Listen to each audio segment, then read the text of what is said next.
фиксируется. Летим сидя. Инструктор на 3-м километре Рицинского шоссе подробно объясняет гостям нашей республики, как правильно прокатиться на зиплайне и одновременно полюбоваться живописными видами, в то время как сотрудниками госстандарта и Минтуризма уже выявлен ряд грубейших нарушений техники безопасности. Таким образом, дальнейшие полеты по этому скоростному спуску отменяются. В ходе проверки выявлено отсутствие разрешения на строительство, как и самого проекта. В итоге объект признан небезопасным для жизни. Специалисты вынуждены временно закрыть аттракцион до выполнения хозяином всех предписаний. Это, кстати, один из самых первых зиплайнов по дороге на озеро Рица. Зиплайн на 4-м километре пока не работает, ведь туристический сезон еще не начался. Но, как и предыдущий канатный спуск, этот объект опасен для жизни. Здесь также нарушены все нормы безопасности. Были замечания в прошлом году по площадке, по оборудованию, что было засыпано щебенкой, мягким песком. Вот. И сменный журнал должен быть ежедневного осмотра всех металлоконструкций, канатов и обученный аттестованный персонал ответственных лиц. Вот. Замечания не были устранены, потому что не было ни письменного уведомления. Как будет работать, приедем, посмотрим и выдадим другие замечания или приостановим эксплуатацию. А с какой периодичностью вообще проверки проходят после того, как вы приехали, допустим, первый раз? Дается определенный срок, самый большой срок месяц. Если что-то срочное и опасное, то в течение 10 дней все должно быть устранено.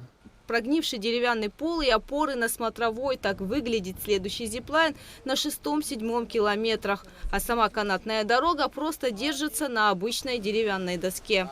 А на 8-м километре канатный спуск натянут прямо под высоковольтными линиями. Разрушена смотровая площадка. Здесь также отсутствует какая-либо разрешительная документация и проект конструкции. По словам специалистов, дальнейшая эксплуатация данного аттракциона невозможна. Тарзанка на 9-10 километрах тоже не соответствует нормам безопасности. В данный момент здесь идут ремонтные работы. Не отличился от предыдущих и зиплайн на 13-м километре. Отсутствует ограждение, разрешительные документы, выявлен и ряд других нарушений. Специалистами выписан акт о приостановлении эксплуатации данного объекта. А где у вас ограждение вот этой площадки?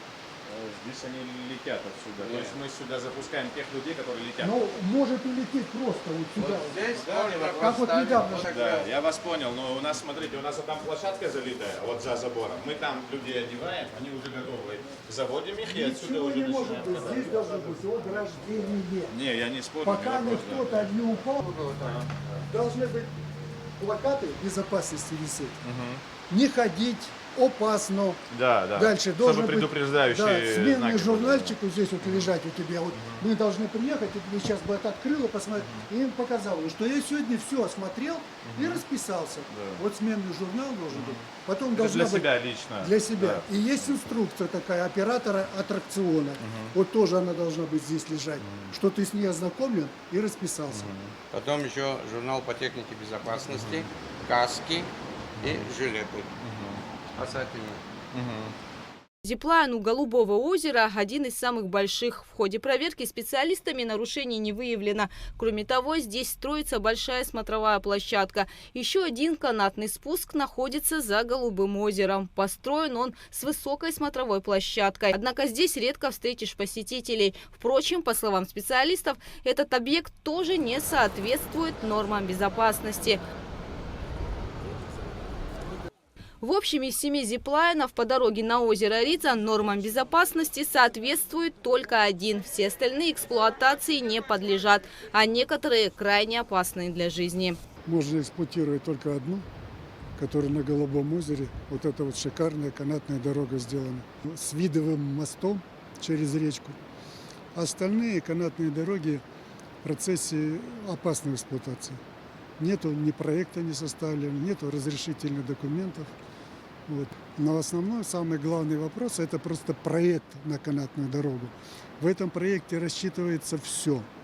И основа, и масса бетона, и канат, и диаметр каната, и какой провис, и на какую длину возможно это делать или нельзя.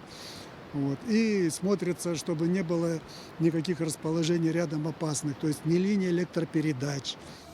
Специалисты госстандарта и Минтуризма не раз выявляли множество нарушений на аттракционах Zipline, однако в большинстве случаев рекомендации или предписания хозяевами объектов не выполнялись.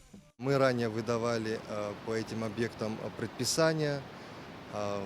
Мы повторно перепроверили. Насколько мы поняли, эти предписания не были выполнены. Скорее всего, мы будем писать в администрацию городов и районов письма о том, чтобы данные объекты были на время приостановлены до тех пор, пока не будут устранены все нарушения. К любому аттракциону должна прилагаться определенная техническая документация. То есть это главное должно быть разрешение на строительство. В первую очередь это должно быть выделение земельного участка под определенный вид деятельности. Далее готовится проектное решение. Эти проектные решения согласовываются с уполномоченными компетентными органами. Непосредственно технадзор, инспектора технадзора должны выехать, удостовериться, что вопросов на соответствие ГОСТам, СНИПам отсутствуют, и выдать заключение на ввод в эксплуатацию объекта. Плановая проверка аттракционов Zipline проводится ежегодно перед курортным сезоном. На основании положения Министерства туризма, где прописано о безопасности граждан, туристов, которые приезжают, и взаимодействии с другими органами власти, мы сегодня проводим мониторинг зиплайнов, простонародных тарзанок, на их техническое обеспечение соответствует или нет. Сегодня госстандарт, в частности подразделение Гостехнадзора, выехало и проверяет данные объекты. Безопасность – одна из самых главных составляющих хорошего отдыха. Поэтому при предоставлении туристических услуг важно помнить, что вы ответственны за жизнь и здоровье посетителей. Гугуца Вардания, Аля Самичва, Абхазское телевидение.